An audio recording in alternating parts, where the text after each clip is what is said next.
Operation success, patient dead அந்த மாதிரி தாங்க இருக்குது மார்க்கெட் நிலமை.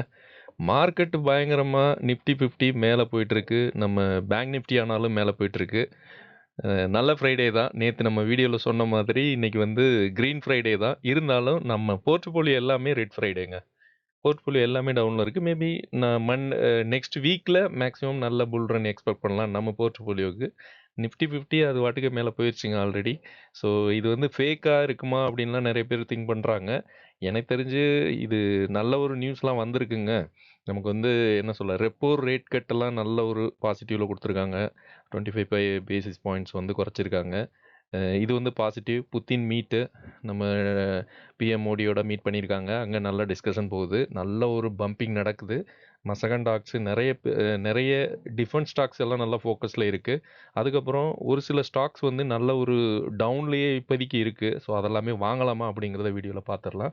சிமெண்ட் ப்ரைஸஸ்லாம் இருக்குல்ல, அதை பற்றியெல்லாம் பார்க்க போகிறோம். மேலே போகும் அப்படின்னு சொல்கிறாங்க. ஜனவரிக்கு மேலே நல்ல டிமாண்ட் இருக்கும் அப்படின்னு சொல்கிறாங்க. ஸோ இதை பற்றியெல்லாம் எத்தனை பேர் பார்த்தாங்கன்னு தெரியல. நான் வந்து எனக்கு கிடைச்ச டேட்டாவை வந்து நான் இந்த வீடியோவில் போஸ்ட் பண்ணுறேன்.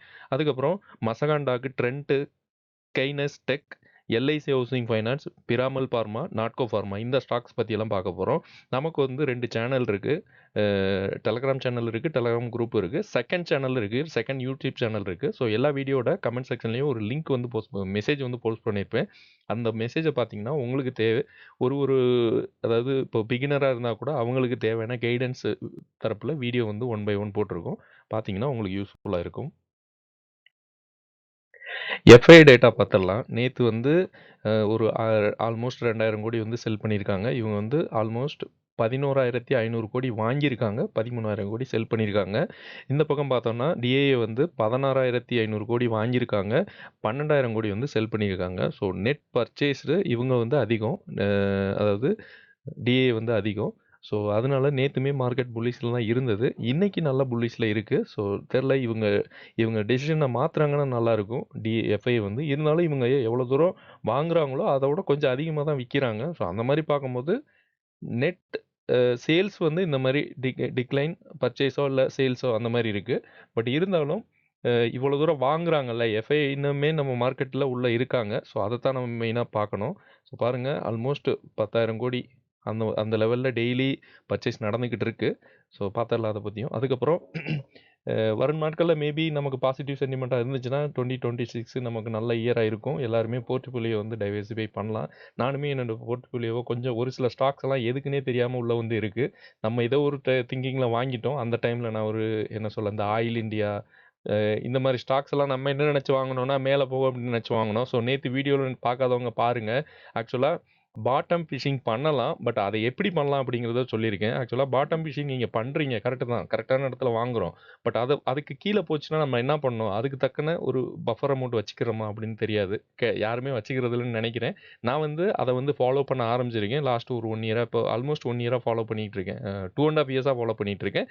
இப்போ லாஸ்ட் 1 இயராக இன்னுமே டீப்பாக நான் ஃபாலோ பண்ணிகிட்டு இருக்கேன். ஸோ அதை தான் சொல்ல வரேன். ஸோ அந்த மாதிரி எனக்கு வந்து சக்ஸஸ் ரேஷியோ அதிகமாக இருக்குது. பாட்டம் ஃபிஷிங் நீங்கள் பண்ணும்போது இப்போ ₹100 வாங்குறீங்கன்னா, அது வந்து சப்போர்ட் லைனில் விழுந்திருந்தா மட்டும் தான் வாங்கணும். அதுக்கு கீழே போகும்போது நீங்கள் வந்து ஆவரேஜ் பண்ணுற மாதிரி கொஞ்சம் காசை வச்சுக்கிட்டு தான் வாங்கணும். ஸோ இன்றைக்கி வந்து ரிசர்வ் பேங்க் வந்து ஆர்பிஐ வந்து 25 பேசிஸ் பாயிண்ட் வந்து ரேட் கட் பண்ணியிருக்காங்க, ரெப்போ ரேட்டு. ஸோ அது வந்து பாசிட்டிவாக எடுத்துக்கிட்டு நிஃப்டி 50 மெகா ஹையஸ்ட்டை கொண்டு போகுது. 5.25 தான் இப்போதைக்கு இருக்குது பர்சன்டேஜ். ஸோ டவுன் ஆயிடுச்சு அது 5.5லேருந்து. அது மாதிரி சிமெண்ட் ப்ரைஸஸ்லாம் மேலே போகும் அப்படின்னு சொல்கிறாங்க. ரெக்கவர் ஆகும் அப்படின்னு சொல்கிறாங்க. அது வந்து மெயினாக வந்து அல்ட்ராடெக், அம்புஜா இதெல்லாம் வந்து நல்ல பிளேயர் தான், பிக் பிளேயர் தான் சிமெண்ட் இண்டஸ்ட்ரியில். ஸோ இதெல்லாம் மேலே போகும் அப்படின்னு சொல்கிறாங்க, ஒரு நியூஸ் வருது. ஸோ இது ரிலேட்டடாக வச்சுட்டு ஜேகே சிமெண்ட் இந்த மாதிரி சின்ன சின்ன கம்பெனியாக நிறைய இருக்குது இன்னுமே. அந்த ஸ்டாக்ஸ் எல்லாம் மேலே போக ஃபோக்கஸில் வரும். மேபி நமக்கு Q4 ரிசல்ட் வரும்போது பார்க்கலாம் அது எப்படி இருக்கும்னு. அதுக்கப்புறம் இன்னொன்று, புத்தின் வந்து ட்ரம்ப்பை மீட் பண்ணியிருக்காங்க. ஸோ இதில் வந்து இவங்க மெயினாக சொல்கிறது வந்து புத்தின் என்ன சொல்கிறாருன்னா, நம்ம அதாவது யுஎஸ் வந்து இந்தியா மேலே டாரிஃப் போட்டாங்க அப்படி இப்படின்னு பண்ணுறாங்க. ஸோ அந்த டைமில் நான் வந்து உங்களுக்கு அதாவது இந்தியாவும் இது ரஷ்யாவும் அதாவது இவங்க நம்ம 2 பேரும் இப்போ ஜாயின் பண்ணி எக்கனாமி வந்து அந்த ஃபாலோ ஆகாமல் தடுத்துக்கிட்டு இருக்கோம் அப்படின்னு சொல்கிறாங்க. ஸோ இது வந்து பாசிட்டிவ் நியூஸாக தான் இருக்குது. ஸோ டிஃபென்ஸ் ஸ்டாக்ஸ் எல்லாம் மேக்ஸிமம் எப்படி ஆகும்னு இன்றைக்கி பார்த்துடலாம். இன்னுமே மார்க்கெட் க்ளோஸ் ஆகலை. நான் இப்போ தான் எடுத்துகிட்டு இருக்கேன் வீடியோ. நிஃப்டி 50 பாருங்க. நிஃப்டி 50 வந்து ஆல்மோஸ்ட் 26,200 அந்த இடத்துல வந்துட்டு டான்ஸ் ஆயிட்டு தான் இருக்கு. பட் இது நல்ல புல்லிஸுங்க. பயங்கரமான புல்லிஸு. ஸோ இதுக்கு மேல போச்சுன்னா 26,500 400 அத பிரேக் பண்ணா கூட நல்ல ஒரு சென்டிமெண்ட் வரும். ஸோ கிஃப்ட் நிஃப்டியுமே நல்ல பாசிட்டிவ்ல இருக்கு. ஸோ இன்னைக்கு மெயினான இது வந்து நம்மளோட ஆர்பிஐ கவர்னர் தான் ரீசன். மார்க்கெட் மேல போறதுக்கு ரீசன். அதுக்கப்புறம் யுஎஸ் மார்க்கெட் பாருங்க எல்லாமே பாசிட்டிவ்ல தான் இருக்கு. இவங்க ஆல்மோஸ்ட் கண்டினியூஸா பாசிட்டிவ்ல தான் இருக்காங்க. நம்ம மார்க்கெட் நெகட்டிவ்ல க்ளோஸ் ஆனாலும் இவங்க வந்து பாசிட்டிவ் தான் காட்டிட்டு இருக்காங்க. மேபி நெக்ஸ்ட் வீக் நம்ம போர்ட்ஃபோலியோல நிறைய பணமழை வர சான்ஸ் இருக்குன்னு எனக்கு ஃபீல் ஆகுது. இல்ல இல்ல இருக்கிற பத்தாது இன்னுமே ரெட்டா தான் நான் குடுப்பேன், ரத்தம் தான் குடுப்பேன் அப்படின்னா தெரியாது. பார்க்கலாம். யுஎஸ் டாலர் இண்டெக்ஸும் நமக்கு சப்போர்ட்டிவா வந்துகிட்டு இருக்குங்க. பாருங்க இந்த ட்ரெண்டிங் லைனை பிரேக் பண்ணி கீழே வந்துகிட்டு இருக்கு. ஸோ இதுக்கப்புறம் வந்து 98ங்கிறது நல்ல ஒரு சப்போர்ட் லைனா இருக்கும். அதை பிரேக் பண்ணி கீழே வந்துச்சுன்னா ஒரு சின்ன வீழ்ச்சியை பார்க்கலாம் யுஎஸ் டாலர்ல. அப்போ வந்து நம்ம மார்க்கெட் இன்னுமே பம்பிங் ஆகி மேலே போகும் கண்டிப்பா. மேபி இது இங்க வந்து யுஎஸ் டாலர் வீக் ஆனா தான் நம்ம எஃப்ஐஐ எல்லாம் உள்ள வருவாங்க. ஸோ அந்த டைம்ல பார்க்கலாம். பட் ஃபோக்கஸ் வந்து இன்னைக்கு மேபி அடுத்த வாரத்துல வந்து ஐடியும் இந்த டிஃபென்ஸும் தான் மெயினா ஃபோக்கஸ்ல இருக்கும். சில்வர் பீஸ் பாருங்க. சில்வர் பீஸுமே நம்ம இது வந்து பாசிட்டிவ், நெகட்டிவ் அந்த மாரி போயிட்டுருக்கு. எனக்கு தெரிஞ்சு இது வந்து இந்த ஆல் டைம் ஹைய பிரேக் பண்ணி இன்னொரு ரேலி போகும்னு தான் எனக்கு தோணுது. பட் இதுக்காகலாம் நம்ம முதலீடு பண்ண தேவையில்ல. ஏன்னா இது வந்து ஹை ரிஸ்க்ல எல்லாருமே என்டர் ஆவோம். ஸோ அதனால கொஞ்சம் வெயிட் பண்றது நல்லது. கோல்டு பீஸுமே அந்த மாரி தான் காமிக்கிறாங்க. ஸோ கீழ வர்றதுக்கு சான்ஸ்னா இது 50 டே மூவிங் ஆவரேஜ் வந்தாலுமே பெரிய விஷயங்க. இது கோல்டு வந்தா நம்ம ட்ரை பண்ணலாம். ஸோ இங்க ஒரே ஒரு தடவ கோல்டு வந்து 50 டே மூவிங் ஆவரேஜ் வந்திருக்கு. அதே மாரி தான் இதுவும். ஸோ 100 டே, 200 டேலாம் வர சான்ஸ் கிடையாது.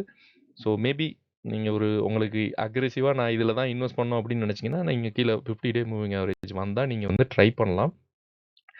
கைனஸ் டெக்னாலஜி இந்த கம்பெனி வந்து எலக்ட்ரிக்கல் காம்போனன்ட்ஸ் அண்ட் எக்யூப்மெண்ட்ஸில் இருக்கும். சூப்பரான கம்பெனி. இன்னைக்கு வந்து நல்ல டவுனில் தான் போயிட்டுருக்கு. ஸோ நிறைய பேர் காலையிலே வாங்கலாமா அப்படின்னு கேட்டாங்க. ஸோ நான் வந்து என்ன சொல்லுவேன்னா கொஞ்சம் வெயிட் பண்ணலாம். இன்றைக்குமே ஒரு 5-6% காலையில் ஓப்பன் ஆகும்போது டவுனில் தான் இருந்தது. ஸோ இது வந்து ஒரு 4000 அப்படிங்கிறது வந்து நல்ல சப்போர்ட் லைன் இருக்கும் அப்படின்னு எனக்கு தோணுது. நான் கூட டெலகிராமோட சொல்லியிருந்தேன். நல்ல ஒரு சூப்பரான ஒரு சப்போர்ட்டாக இருக்கும். தெரியல. இது வந்து என்னோட கணிப்பு தான். ஸோ அதுக்கு கீழ வரக்கூட சான்ஸ் இருக்குமானா, ரொம்ப கம்மி. நம்ம நேத்து சொன்ன மாரி தான். இப்போ வந்து ஒரு ஒரு ஸ்டாக் வந்து இப்போ ஒரு சப்போர்ட் லைன் நீங்க வாங்கிட்டீங்க. இந்த இடத்துல நீங்க வாங்கிட்டீங்கன்னு வைங்க. மார்க் பண்ற மாரிங்க. இந்த இடத்துல வாங்கிட்டீங்க. ஸோ அதுக்கு கீழ எவ்வளோ தூரம் ஒரு சப்போர்ட் லைன் போகும் அப்டின்னா, அதுக்கு கீழ ஒரு லைன போடுங்க. அந்த பெர்சன்டேஜ் நீங்க கால்குலேட் பண்ணிட்டு, அந்த அமௌண்ட்ட மட்டும் கையில வச்சுக்கங்க. ஏன்னா நீங்க ஆல்ரெடி ஆல்மோஸ்ட் எவ்வளவு ரூ. 7,800 வரைக்கும் போன ஸ்டாக்க வந்து 4,000ல வாங்குறீங்க. அதுக்கு கீழ எவ்வளோ தூரம் போகும்? அப்போ ஒரு சப்போர்ட் லைன் மார்க் பண்ணீங்கன்னா, அது எவ்வளோ தூரம் போகும்? மேக்ஸிமம் நம்ம ட்ராக் பண்ற ஸ்டாக்ஸ் எல்லாம் 15%க்கு மேல போகல. நான் இப்போ வரைக்கும் என்னோட எக்ஸ்பீரியன்ஸ் சொல்றேன். ஸோ அதனால நீங்க வந்து கிராப் வந்து இப்படி போடுறோம். ஓகே. இங்க விழுகுது. இப்படி வந்திருக்கு. ஸோ இந்த இடத்துல நம்ம மார்க் பண்றோம். ஸோ இங்க வந்து வாங்க வேணாம். சும்மா எகைன் கீழ வரும்போது இந்த இடத்துல வாங்கிட்டோம்னு வைங்க. திரும்ப இது மேல போகாம திரும்ப கீழ வந்துச்சுன்னா, எகைன் இங்க ஒரு சப்போர்ட் லைன் இருக்கும்ல. இந்த இந்த கேப் வந்து ஒரு 15% தான் இருக்கும். மேக்ஸிமம் இப்போ வரைக்கும் விழுந்தது. ஓகே. ஸோ இத வச்சு தான் நம்ம சொல்றோம். இதுதான் பாட்டம் பீசிங். இங்க வாங்கிட்டோம். ஓகே. வேற கலர்ல வேணா காமிக்கிறேன். சப்போஸ் நீங்க இங்க வாங்கிட்டீங்க. பட் உங்களுக்கு அங்க நிக்கல பிரைஸ். எகைன் கீழ வரும்னா, அதுக்கு தக்கன நீங்க அமௌண்ட் வச்சுக்கணும். அதுக்கு கீழ போக சான்ஸ் 99% கம்மி. ஓகே. என்னோட எக்ஸ்பீரியன்ஸ்ல நான் சொல்றேன். இதெல்லாமே நம்ம 93 குரோத் ஸ்டாக் வந்து ஃபாலோ பண்ணிட்டு இருக்கோம்ல. ஸோ அதுல இருக்க எல்லா ஸ்டாக்கும் இந்த மாரி தான் போயிட்டு இருக்கு. பாட்டம் ஃபிஷிங்ல இதுதான் ஒரு எக்ஸ்பீரியன்ஸ். மத்தபடி 200 டே மூவிங் அவரேஜ்க்கு அதுக்கு வேற டெக்னிக் இருக்கு. இது எல்லாமே பாட்டம் ஃபிஷிங் மட்டும். 200 டே மூவிங் அவரேஜ்க்கு வேற டெக்னிக் இருக்கு. அதுக்கப்புறம் அந்த கிராஸ் ட்ரெண்டிங்ல சப்போர்ட் அதெல்லாம் வேற டெக்னிக் இருக்கு. ஸோ அதெல்லாம் ஒரு ஒரு வீடியோல பார்க்கலாம். இவர் என்ன சொல்றாருன்னா, இது வந்து 200 டே மூவிங் ஆவரேஜ். இது வந்து கீழ அந்த இதில கட் ஆயிட்டு இருக்கு. அதுக்கப்புறம் net profit year on year வந்து இதெல்லாமே நல்லா இருக்கு அப்படிங்கிறாரு. நல்ல கம்பெனி, சூப்பரான கம்பெனி. நானுமே இப்போ வந்து 93 குரோத் ஸ்டாக்ஸ்ல இதுவுமே நான் ஆட் பண்ணலாம்னு இருக்கேன். சூப்பரான ஒரு கம்பெனி. இவங்களோட கீ ரேஷியோ பாருங்க. மார்க்கெட் கேபிட்டல் வந்து 33,000 கோடி இருக்கு. ஸ்டாக் பி வந்து 88 இருக்கு. இண்டஸ்ட்ரி பி வந்து 34. ஆர்ஓசிஆர்ஓலமே 15, 10க்கு மேல இருக்கு. ஓகே. டெப்ட் வந்து 189 கோடியில இருந்து 800 கோடியா மாத்திருக்காங்க. இது வந்து கொஞ்சம் அதிகம். பரவால்ல பார்க்கலாம். சேல்ஸ் குரோத் வந்து 49 இருக்கு. இந்த வருஷம் வந்து 45% இருக்கு. நல்ல ஒரு பெர்சன்டேஜ். டெப்ட் டு ஈக்விட்டி பிஇஜி ரேஷியோலாம் சூப்பரான பெர்சன்டேஜ். 1 கீழ தான் இருக்கு. எஃப்ஐ ஹோல்டிங் வந்து 10% இருக்காங்க. பப்ளிக் ஹோல்டிங் வந்து 12% இருக்காங்க. ப்ரொமோட்டர் ஹோல்டிங் தான் இதில மெயினு. இவங்க வந்து அன்பிளட்ஜ் எதுவுமே பிளட்ஜ் எதுவுமே பண்ணல. அன்பிளட்ஜ்ல தான் இருக்கு. நல்ல ஒரு ப்ரொமோட்டர். டிஐ ஹோல்டிங் வந்து 23% இருக்காங்க. இது பெர்சன்டேஜ் எல்லாமே சூப்பரு. இவங்க வந்து கொஞ்சம் ஓவர் வேல்யூடு தான். அது இப்படி தான் இருக்கும். குரோத்ல இருக்க கம்பெனி. இவங்க சேல்ஸ் குரோத் பாருங்க. 5 வருஷம், 3 வருஷம், இந்த வருஷம் எல்லாமே ஒரு 40க்கு மேல நல்லாவே பெர்சன்டேஜ் இருக்கு. 3 இயர்ஸ் ரிட்டர்ன்ஸ் பாருங்க. பிரைஸ் வந்து 89% குடுத்துருக்காங்க. இந்த வருஷம் மட்டும் 20% நெகட்டிவ்ல இருக்கு. ஸோ இது பரவால்ல. மேபி மேல போகும். ரிசல்ட்டுமே நல்லா போஸ்ட் பண்ணியிருக்காங்க. பாருங்க சேல்ஸ் வந்து 52%, 102%. ஸோ இப்போதைக்கு வாங்குனத விட ஒரு 4000 வந்தா நல்ல ஒரு பாயிண்ட்டா இருக்கும்னு தான் நான் சொல்ல வரேன். இப்போ வாங்குனா கூட நீங்க ஆவரேஜ் பண்ண ரெடியா இருந்தா நீங்க வாங்கலாம். இவங்க வந்து பிரைஸ் வந்து 70% மேல போகும்னு ப்ரொமோட்டர் சொல்றாங்க. இதுல வந்து ப்ரொமோட்டர் வந்து ஸ்டேக்க வந்து அவங்க செல் பண்ணிட்டு இருக்கதா நியூஸ் வந்திருக்கு. ஸோ அதனால தான் இவங்க வந்து கொஞ்சம் கொஞ்சமா கம்மி பண்ணிட்டு இருக்காங்க. பிரைஸ் வந்து கீழ போகுது. பட் அவங்க எப்ப வேணாலும் ரிட்டர்ன் வாங்கலாம். அந்த டைம்ல பிரைஸ் மேல போகும். இன்னொன்னு இதுல இன்னொரு பிரச்சனை என்னன்னா, பல்க் டீல்ஸ் இன்சைடர் அதாவது நைட்லயே திருட்டுத்தனமா இவங்க வந்து ஸ்டேக்ஸ் எல்லாம் சேல் பண்றதா ஒரு நியூஸ் இருக்கு. ஸோ அதனால நெறைய சேல் பண்றாங்க. அது வந்து இவங்களுக்கு ஒரு நெகட்டிவ். இன்னொன்னு இந்தியாவோட டைரக்டர் வந்து ரிசைன் பண்ணியிருக்காங்க. ஸோ அது வந்து இப்போ ரீசென்ட்டா வந்த நியூஸ். அது ஒரு நெகட்டிவா இருக்கு. ஸோ அத வச்சுட்டு மார்க்கெட் வந்து கீழ போகுது. அதனால கொஞ்சம் கூட வெயிட் பண்ணி கூட வாங்கலாம். அவசரப்பட்டு வாங்கணும்னு அவசியம் இல்ல. ட்ரெண்ட் ட்ரெண்ட் வந்து இவரு கன்சிடர் பண்ணலாமா அப்படின்னு கேட்டிருக்காரு. இவங்க வந்து ரீட்டைல் கார்மெண்ட்ஸ் இந்த பிசினஸ்ல இருக்க ஒரு கம்பெனி. டாடா குரூப் எல்லாருக்குமே தெரியும். இவங்க வந்து இதுல வந்து மெயினா வந்து எஃப்ஐ வந்து செல் பண்ணிட்டு இருக்காங்க பல்கா அவங்க ஸ்டேக்ஸ. பிரைஸ் ஃபோர்காஸ்ட் வந்து 57% மேல போகும்னு சொல்றாங்க. இந்த இது வந்து ஒரு 3900 அந்த ரேஞ்ச் வந்துச்சுன்னா நல்ல ஒரு என்ட்ரியா இருக்கும்னு எனக்கு தோணுது. இப்போதைக்கு வந்து ஒரு நல்ல ஒரு ரேஞ்ச் தான். இன்னும் பக்கத்துலன்னு இருக்கு. நீங்க இப்ப வாங்குனா கூட கொஞ்சம் கொஞ்சமா ஆவரேஜ் பண்ணா கூட ஓகே. சப்போஸ் கீழ போச்சுன்னா 3900ங்கிறது நல்ல ஒரு என்ட்ரியா இருக்கும். இவங்க வந்து நம்ம ட்ராக் பண்ணிட்டு இருக்க ஸ்டாக்ஸ் தான் ட்ரெண்ட். டாடா குரூப்ல இந்த கம்பெனிய நம்ம பார்த்துட்டு தான் இருக்கோம். 10 இயர்ஸ், 5 இயர்ஸ், 3 இயர்ஸ் எது பார்த்தாலுமே 40% சாலிடா இவங்க வந்து பிரைஸ் ஃபோர்காஸ்ட்ல குடுத்துருக்காங்க. ஸோ இந்த மாரி பார்க்கணும்னா 3 இயர்ஸ்ல 42%. அப்போ இந்த வருஷம் வந்து 38% அடியாயிருக்கு. ஸோ ஒரு 2 வருஷம் நீங்க வெயிட் பண்ணீங்கன்னா, இதே ரேஞ்சுக்கு மேபி வர சான்ஸ் இருக்கு. நீங்க இப்ப வச்சிருந்தா கூட. அதுக்கப்புறம் சேல்ஸ் குரோத்துமே நல்ல ஒரு பெர்சன்டேஜ் தான் இவங்க குடுத்துட்டுருக்காங்க. இவங்க வந்து லார்ஜ் கேப்பு. ஸ்டாக் பி வந்து 92 இருக்கு. Industry B 38. கரண்ட் பிரைஸ் வந்து 4200. இது வந்து நேத்து எடுத்த சார்ட். இன்னைக்கு வந்து மேபி சின்ன ஃப்ளக்சுவேஷன் இருக்கும். ஏன்னா நேத்து நைட்டே நான் இந்த சார்ட்லாம் ரெடி பண்ணி வச்சுட்டேன். இப்ப தான் ரெக்கார்ட் பண்றேன். இன்ட்ரெஸ்டிங் வேல்யூ இவங்க கொஞ்சம் ஓவர் வேல்யூடு தான். டெப்ட் டு ஈக்விட்டி, பிஇஜி ரேஷியோ எல்லாமே வந்து கொஞ் நல்ல ஒரு பெர்சன்டேஜ். எஃப்ஐ ஹோல்டிங் வந்து 16% இருக்காங்க. Public holding 26. ப்ரொமோட்டர் வந்து 37% இருக்காங்க. அவங்க எதுவுமே பிளட்ஜ் பண்ணலங்க. சூப்பரான ஒரு ப்ரொமோட்டரு. நம்ம டாடா குரூப் எல்லாருக்குமே தெரிஞ்சது தான். இவங்க வந்து மெயின் வந்து டெப்ட் வந்து ரிடியூஸ் பண்ணியிருக்காங்க பாதியா. ஸோ அது வந்து பாசிட்டிவ். சேல்ஸ் குரோத்துமே நல்ல ஒரு பெர்சன்டேஜ். ஆர்ஓசி, ஆர்ஓஐ எல்லாமே நல்ல ஒரு பெர்சன்டேஜ். ஸோ இந்த கம்பெனி வந்து நல்லா வாங்குற நிலைமையில தான் இருக்கு. ரிசல்ட்டும் நல்லா போஸ்ட் பண்ணியிருக்காங்க. ஸோ இன்னும் கூட நான் என்ன சொல்றேன், ஒரு 3900 வந்துச்சுன்னா நீங்க ட்ரை பண்ணலாம். பாட்டம் பேசிங் நல்லாவே இருக்கும். எல்ஐசி ஹவுசிங் ஃபைனான்ஸ் இந்த கம்பெனி வந்து ஏறுமா அப்படின்னு கேட்குறாங்க. ஸோ இந்த கம்பெனியெல்லாம் நீங்க வந்து லாங் டர்ம் தான் ஹோல்ட் பண்ணணும். இத பார்த்தோனே நம்ம சொல்லிறலாம். ஏன்னா இவங்களோட ரிட்டர்ன்ஸ் பாருங்க 56% குடுத்துருக்காங்க லாஸ்ட் 5 இயர்ஸ்ல. ஸோ இது வந்து நம்ம என்ன பண்ணலாம்னா, வாங்கணும் அப்படின்னா, நீங்க வந்து இந்த ஒரு ரேஞ்ச் இருக்குல்ல, ஒரு ரூ. 500 அந்த ரேஞ்ச் வந்துச்சுன்னா, நீங்க வந்து மேபி நல்ல ஒரு பல்க்கா நீங்க வாங்கணும்னா, அது வந்து நல்ல பாயிண்ட்டா இருக்கு. ஏன்னா நீங்க வந்து வாங்கிட்டு, அதுக்கப்புறம் நீங்க கண்ண மூடிட்டு அப்படியே விட்டுறணும் ஒரு 2 வருஷத்துக்கு. அதுக்கப்புறம் நீங்க ஓப்பன் பண்ணி பார்க்கும்போது உங்களுக்கு வந்து பெருசா தான் இருக்கும். இந்த கம்பெனி வந்து எல்லாருக்குமே தெரிஞ்ச கம்பெனி. எல்ஐசி ஹவுசிங் ஃபைனான்ஸ் இது ரிலேட்டடான பிசினஸ். ஹோம் ஃபைனான்ஸ் பண்ணிட்டு இருக்காங்க. 71% பிரைஸ் வந்து மேல போகும்ன்னு சொல்றாங்க. 12% கீழ போக சான்ஸ் இருக்குங்கிறாங்க எ அனலிஸ்ட்.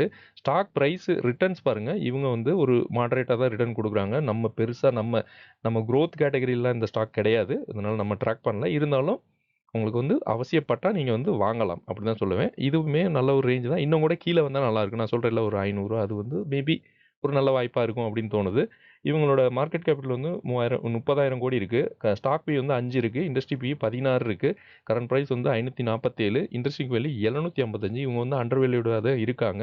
டெப்ட் ஈக்விட்டி மட்டும் கொஞ்சம் அதிகமா இருக்கு. பிஇஜி ரேஷியோ 0.16 இது நல்ல ஒரு பெர்சன்டேஜ். எஃப்ஐ ஹோல்டிங் 20% இருக்காங்க. Public holding 12%. ப்ரொமோட்டர் ஹோல்டிங் நல்ல ஒரு ப்ரொமோட்டருங்க. பிளட்ஜ் எதுவுமே பண்ணல. டிஐ ஹோல்டிங் 22% இருக்காங்க. சூப்பரு. பட் இவங்கள்ட்ட கடன் மட்டும் ரொம்ப அதிகமா இருக்குங்க. பாருங்க 2,72,000 கோடி இருக்கு. 2,23,000 இவங்க வந்து கடன் குடுக்குறாங்க. இருந்தாலும் ரொம்ப கடன் குடுக்குறாங்க.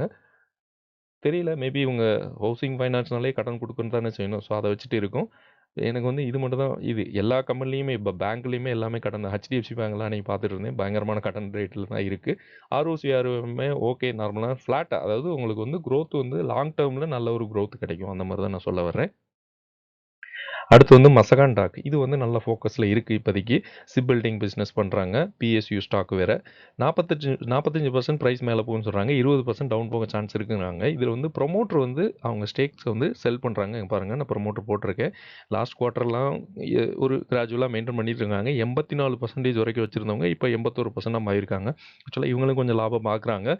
இருந்தாலும் இந்த பிரைஸ் வந்து இப்போதைக்கு வாங்கலாமா அப்படின்னு நிறைய பேர் கேட்பாங்க. ஸோ அதனால ஒரு 2600க்கு கீழே வந்துச்சுன்னா உங்களுக்கு ஒரு சின்ன வாய்ப்பா இருக்கும். இதெல்லாம் growth ஸ்டாக் நம்ம ட்ராக் பண்ணிட்டு தான் இருக்கோம். ரிட்டர்ன்ஸ் பாருங்க 2700% 5 வருஷத்துல கொடுத்துருக்காங்க. இவங்க வந்து மார்க்கெட் கேபிட்டல் பாருங்க 1 லட்சம் கோடிக்கு மேலேயே இருக்கு. ஸ்டாக் பி வந்து 45 இருக்கு. Industry B. ஸோ இவங்க தான் இதில் வந்து பிக் பிளேயர். ஸோ இதை வச்சு தான் இவங்க ஸ்டாக் பி ப்ரொவைட் பண்ணியிருக்காங்க. கரண்ட் ப்ரைஸ் வந்து 2600. இன்ட்ரெஸ்டிங் வேல்யூ இவங்க வந்து கொஞ்சம் ஓவர் வேல்யூடாக ப்ரைஸ் வச்சிருக்கு. பட் இதெல்லாமே கொஞ்சம் கீழே வந்து 2600 கீழே வந்துச்சுன்னா நல்ல ஒரு ரேஞ்சாக இருக்கும்னு எனக்கு தோணுது. அதுக்கு கீழே வந்துச்சுன்னா இங்கே தான் நான் சப்போர்ட் லைன் போகிறீங்க. இது வந்து நல்ல சப்போர்ட் லைனாக இருக்கும். 2400 அந்த ரேஞ்சு. பட் அவ்வளோ தூரம் கீழே இறக்குவாங்களான்னு தெரில. ஏன்னா புத்தின்லாம் இங்கே வந்திருக்காரு. டெப்ட் ஈக்விட்டி 0 தான். பிஜி ரேஷியோ சூப்பரான ஒரு பர்சன்டேஜ். எஃப்ஐ ஹோல்டிங் கம்மியாக தான் இருக்காங்க. இதில் வந்து ப்ரொமோட்டர் தான் அதிகம். ரொம்ப பெரிய ப்ரொமோட்டர் இதில். பப்ளிக் ஹோல்டிங் வந்து 11% இருக்குது. டிஐ ஹோல்டிங் வந்து 5% இருக்குது. டெப்ட் வந்து 1.84 crore இதெல்லாம் ஒன்றுமே கிடையாதுங்க. 3 இயர்ஸில் 11 கோடி இருந்ததை 1.8 அதுவுமே கம்மி பண்ணிட்டாங்க. இவங்களோட ஆர்ஓ எல்லாமே சூப்பரான பர்சன்டேஜ். சேல்ஸ் வந்து 18% 5 வருஷத்தில் கொடுத்துருக்காங்க. இங்கே பாருங்கள் சேல்ஸ் growth வந்து நல்ல மாடரேட்டாக 20% அந்த டைமில் கொடுத்துட்ருக்காங்க. அது மாதிரி ப்ரைஸ் வந்து பயங்கரமாக பிச்சுட்டு போகுது. இது இது வந்து மெயினான ஒரு கம்பெனி. ரிசல்ட்டுமே நல்லா போஸ்ட் பண்ணியிருக்காங்க. ஸோ ப்ரைஸ் வந்து டக்குன்னு மேலே எப்போ வேணாலும் மேலே போகும். ஸோ நீங்கள் வச்சுருந்தீங்கன்னா கொஞ்சம் வெயிட் பண்ணுறது நல்லது. எப்போ வேணாலும் மேலே போகும். வச்சுருந்தீங்கன்னா நீங்கள் ஆவரேஜ் பண்ணால் கூட பண்ண வேண்டிய டைம் தான். பட் இன்னும் கூட கீழே வந்தால் நல்லாயிருக்குன்னு சொல்ல வர்றேன். பிராமல் பார்மா இந்த கம்பெனியை பற்றி கேட்டிருந்தாங்க. ஆக்சுவலாக 71% வந்து ப்ரைஸ் வந்து மேலே போகுன்னு சொல்கிறாங்க. இது வந்து அதான் சொல்கிறேன்ல இந்த ஐடி அதுக்கப்புறம் டிஃபென்ஸு இன்னொன்று பார்மா இது எப்போ வேணாலும் மேலே போகும். ஸோ அதனால் நீங்கள் கொஞ்சம் வெயிட் பண்ணுறது நல்லது. நியூ என்ட்ரி இதுக்கெல்லாம் வாங்கணும்னா வாங்கலாம். இதுக்கு கீழே ஒரு சப்போர்ட் இருக்குது அப்படின்னா ஒரு 140 அந்த ரேஞ்ச் வந்துச்சுன்னா நல்ல ஒரு சப்போர்ட்டாக இருக்கும். ஸோ இதில் பாருங்கள் சேல்ஸ் வந்து இவங்க நெகட்டிவ் தான் கொடுத்துருக்காங்க. பட் பார்மா வந்து எப்பயுமே டிமாண்ட் இருக்கும். ஸோ அதை வச்சு சொல்கிறேன். பட் இவங்களோட கீ ரேஷியோ பார்த்துடலாம். டோட்டல் ப்ரொமோட்டர் ஹோல்டிங் வந்து 34% இவங்களுக்கு வந்து எஃப்ஐ அதிகமாக இருக்காங்க. ஆக்சுவலாக இந்த பார்மா கம்பெனிலையும் எஃப்ஐ வந்து அதிகமாக இருக்காங்க. மார்க்கெட் கேபிட்டல் வந்து 24,000 கோடி இருக்குது. ஆர்ஓசிஇ ஆர்ஓஇ எல்லாமே ரொம்ப கம்மிங்க. இந்த கம்பெனி வந்து growth கம்மி தான். பாருங்கள் 5 வருஷம் ரிட்டர்ன்ஸ் வந்து 2.53%. இது வந்து கொஞ்சம் நெகட்டிவாக இருக்குது. இவங்களோட 3 இயர்ஸு ஆக்சுவலாக 5 வருஷம் இல்லைன்னு நினைக்கிறேன். ஓகே. ஸ்டாக் ப்ரைஸுமே இந்த வருஷம் வந்து பயங்கரமாக அடி வாங்கியிருக்கு. இவங்கள்ட்ட என்ன பிரச்சனை இருக்குன்னு பார்த்துடலாம். இவங்களோட டெப்ட் வந்து 4,800 கோடி 4,100 கோடியிலேருந்து 4,800 மாறி இருக்கு. ஓகே அது அதிகம். டெப்ட் ஈக்விட்டி நல்லா தான் இருக்குது. எஃப்ஐ ஹோல்டிங் வந்து 30% இருக்காங்க. இது மட்டும் பாசிட்டிவ். மேபி இதில் எஃப்ஐ வந்து எக்ஸிட் ஆகுறாங்களான்னு தெரியல. பட் ப்ரொமோட்டர் நல்ல ப்ரொமோட்டர் தான். இவங்க பெர்ஃபார்மன்ஸ் சரியில்லை கம்பெனியோட பெர்ஃபார்மன்ஸ். ஏன்னா ரிசல்ட் நல்லா போஸ்ட் பண்ணல. செப்டம்பர் குவார்ட்டர் ரிசல்ட்டை விட இந்த வருஷம் வந்து 99 கோடி உண்டு நெகட்டிவாக தான் கொடுத்துருக்காங்க ப்ரைஸு. சேல்ஸுமே பயங்கரமாக நெகட்டிவ் ஆகிருக்கு. நெட் ப்ராஃபிட்டுமே நல்லா அடி வாங்கியிருக்கு. பப்ளிக் ஹோல்டிங் வந்து 19% இருக்காங்க. பட் டிமாண்ட் இருக்குமானா பார்மாவுக்கு காமனாக டிமாண்ட் இருக்குது. ஸோ அதனால் நீங்கள் இன்னும் கொஞ்சம் வெயிட் பண்ணி கூட ஒரு 145 அந்த ரேஞ்ச் வந்தால் கூட நீங்கள் வந்து ஒரு என்ட்ரி கொடுத்து பார்க்கலாம் உங்களுக்கு விருப்பப்பட்டால். ஏன்னா நிறைய கம்பெனி இருக்குது பார்மா ரிலேட்டடான. ஸோ இதை வாங்கணும்னு நினச்சிங்கன்னா நீங்கள் ட்ரை பண்ணலாம். நாட்கோ பார்மா இதை பற்றியும் கேட்டிருந்தார் ஒருத்தர். இதை பற்றி ஒரு இது வந்து கேட்டிருந்தார். 2027 இந்த ஸ்டாக் வந்து இருக்குமா அப்படின்னு ஒரு ஒரு இன்வெஸ்டர் வந்து நம்ம குரூப்பில் கேட்டிருந்தாரு டெலகிராம் குரூப்பில். ஸோ அது எனக்கு தெரியல நண்பா. பட் இதை பற்றி நம்ம பேசிடலாம். இவங்களோட எஃப்ஐ வந்து எக்ஸிட் ஆகிறாங்க. எஃப்ஐ ஹோல்டிங் பாருங்கள். ஒரு லாஸ்ட்டு கொஞ்சம் குவார்ட்டராக நல்லா வச்சுருந்தாங்க 17%. இப்போ வந்து ஒரு 14% கொண்டு வந்துட்டாங்க. எஃப்ஐ வந்து கண்டினியூஸாக செல் பண்ணிகிட்டு இருக்காங்க. ஸோ அது வந்து நெகட்டிவ் இந்த கம்பெனிக்கு. இன்னொன்று ரிட்டர்ன்ஸ் பாருங்கள். இவங்க ஓவரால் ரிட்டர்ன்ஸ் நான் போட்டிருக்கேன். ஓவரால் 4000%க்கு மேலே கொடுத்துருக்காங்க. ஓகே. ஸோ இது வந்து ஒரு ஹை போகும். அதுக்கப்புறம் டவுன் ஆகும். 50% டவுன் வரும். அதுக்கப்புறம் ஹை போகும். 50% டவுன். அதுக்கப்புறம் ஹை. இப்போ 50% டவுன். ஸோ இதுக்கப்புறம் மேலே போகும்னு நான் நினைக்கிறேன். பார்க்கலாம். இப்போ வந்து வாங்கணும் அப்படின்னா ஒரு 800க்கு கீழே வந்துச்சுன்னா நல்ல ஒரு வாய்ப்பாக இருக்கும்னு எனக்கு தோணுது.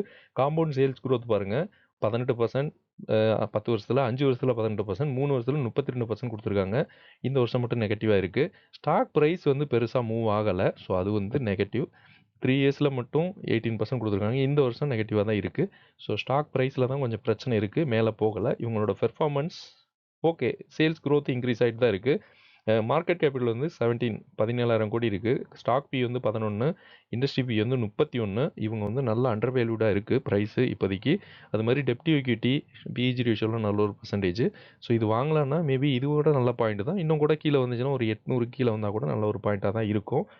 ப்ரொமோட்டர் ஹோல்டிங் வந்து 49%. இவங்க வந்து பிளச் எதுவும் பண்ணல. நல்ல ஒரு ப்ரொமோட்டர். எஃப்ஐ ஹோல்டிங் வந்து 14%. இவங்க தான் ரெடியூஸ் பண்ணிட்டு இருக்காங்க. ப்ரைஸ் வந்து கீழே இறக்குறது இவங்க தான். பப்ளிக் ஹோல்டிங், பட் இதில் வந்து பப்ளிக் வந்து கொஞ்சம் அதிகமாக இருக்க மாதிரி எனக்கு ஃபீல் ஆகுது. அதுக்கப்புறம் டிஐ ஹோல்டிங் வந்து 5% இருக்காங்க. ஓகே. இதோட டெப்ட் வந்து 416 கோடியிலேருந்து 261. இது வந்து பாசிட்டிவ். ஆர்ஓசி எல்லாமே பர்ஃபார்மன்ஸ் நல்லா தான் இருக்குது இவங்களுக்கு. சேல்ஸ் growth வந்து 5 வருஷத்தில் வந்து 18% இருக்குது. இந்த வருஷம் வந்து -3. ஸோ இது வந்து கொஞ்சம் கம்மியாக இருக்குது, ஃப்ளாட்டாக இருக்குது. ஓகே. பட் இது வந்து ஓகே தாங்க. ப்ரைஸ் வந்து நல்லா அண்டர் வேல்யூடாக இருக்குது. நீங்கள் இப்போ கூட என்ட்ரு ஆகலாம். பட் 800 கீழே வந்துச்சுன்னா நல்ல ஒரு வாய்ப்பாக இருக்கும்னு எனக்கு தோணுது. ஸோ அதை பார்த்துட்டு நீங்கள் ட்ரை பண்ணலாம். இந்த கம்பெனி ஃபார்மாலாம் எப்போ வேணாலும் பிக்கப் ஆகி மேலே போகும். ஸோ அதனால நீங்கள் வந்து உள்ளே இருக்கிறது நல்லது. வச்சுருந்தீங்கன்னா புது என்ட்ரினா கூட நீங்கள் வந்து ட்ரை பண்ணலாம், அவ்வளோதான் சொல்லுவேன். growth நல்லா தான் இருக்குது. பட் இப்போதைக்கு கொஞ்சம் ரீசெண்ட் டைமில் இது பாருங்கள், சார்ட்டை பார்த்தீங்கல்ல, மேலே போகும் கீழே வரும், மேலே போகும், அந்த மாதிரி இது ஒரு ஸ்விங்குக்கு நல்ல ஒரு அது இயர்லி ஸ்விங்குக்கு நல்லா இருக்கும்னு எனக்கு தோணுது. இவங்களோட சேஞ்ச் இன் சீனியர் மேனேஜ்மெண்ட் அது ஒரு நெகட்டிவாக இப்போதைக்கு இருக்குது. ரீசெண்டாக இவங்க வந்து சீனியர் மேனேஜ்மெண்ட் வந்து சேஞ்ச் பண்ணியிருக்காங்க. ஸோ அது வந்து இந்த கம்பெனிக்கு நெகட்டிவாக இருக்குது.